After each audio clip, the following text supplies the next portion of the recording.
ये इतने बड़े फेरबदल बीजेपी ने क्या सोच के किए आशुतोष? आप मुस्कुरा रहे हैं, मैं गंभीर सवाल पूछ रहा हूं।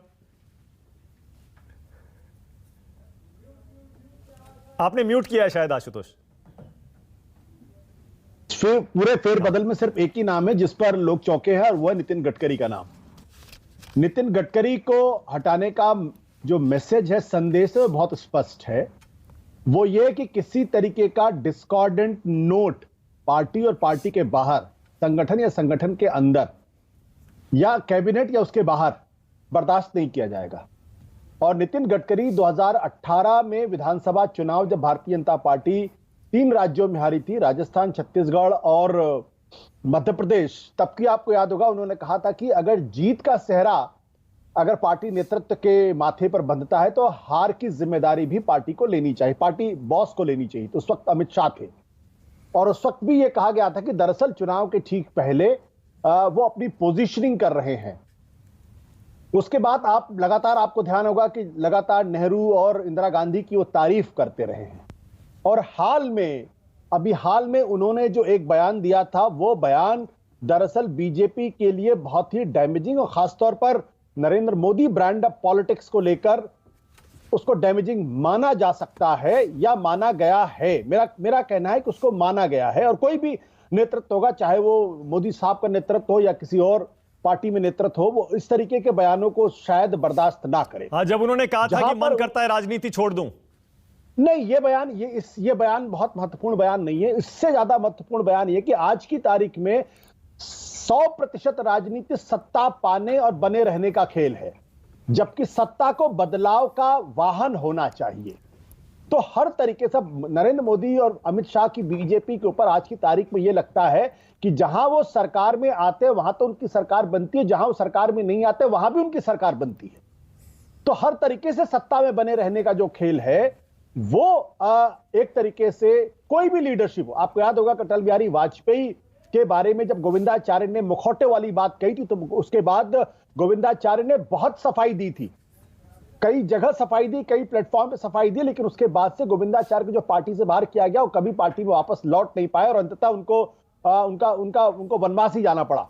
तो मैं ये तो नहीं कहता हूं कि नितिन गडकरी को वनवास जाना पड़ेगा, अभी भी कैबिनेट के अंदर बने हुए हैं।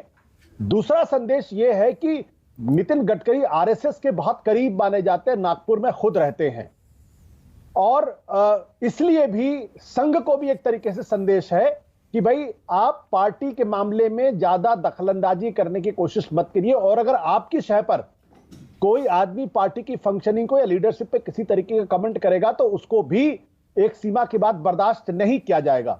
और यह बात ध्यान देने वाली है कि मोहन भागवत की जो ग्रिप है आज की तारीख में आरएसएस में, वो बहुत कमजोर हो गई है, खासतौर पर दत्तात्रेय हौसबोले के नंबर 2 बनने के बाद से। जब तक भैयाजी जोशी थे तब तक यह माना जाता था भैयाजी जोशी और मोहन भागवत ये लगभग एक तरीके से सोचते हो, एक तरीके से काम करते हैं, और जो नंबर 2 होता है वो वहां पे सीईओ की भूमिका में होता है, और संघ संचालक चेयरमैन की भूमिका में होते हैं। तो आज की तारीख में आप ये कह सकते हैं, और हौसबोले साहब को जो है वो नरेंद्र मोदी का करीबी माना जाता है।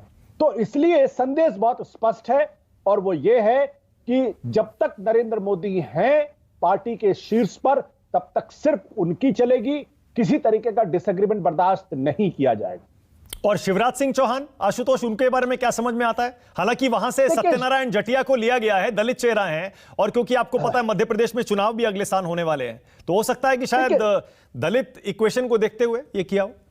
अब मुझे ऐसा लगता है कि मध्य प्रदेश में भी भारतीय जनता पार्टी अब एक नए नेतृत्व की तलाश में है, और यह संदेश शिवराज सिंह चौहान को दिया जा चुका है। और शिवराज सिंह चौहान की बेचैनी समझी भी जा सकती, जिस तरीके से वो योगी आदित्यनाथ को कॉपी करने की कोशिश अपने राज्य के अंदर करते हैं। मैं शिवराज सिंह चौहान को आज से नहीं, कम से कम 20 साल से उनको जानता हूं, और बहुत कम लोगों का याद होगा कि जब अटल बिहारी वाजपेयी के जमाने में जब पार्लियामेंट्री बोर्ड का गठन किया गया था, तो उस वक्त प्रमोद महाजन उसके सेक्रेटरी हुआ करते थे, और उनको हटाकर शिवराज सिंह चौहान को तब लाया गया था। और शिवराज सिंह चौहान के बारे में तब वो सिर्फ संसद के अंदर एक सूटकेस लेके एक मामूली से सांसद हुआ करते थे।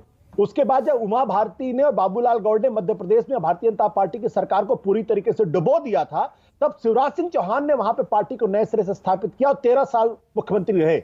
लेकिन चुनाव हारने के बाद जो शिवराज सिंह चौहान आज दिखाई पड़ते वो नहीं है। तो जाहिर सी बात है उनके ऊपर अब ज्यादा दांव नहीं लगाया जा सकता। ओके, तो संगीत मध्य प्रदेश में एक रागी, नए नेतृत्व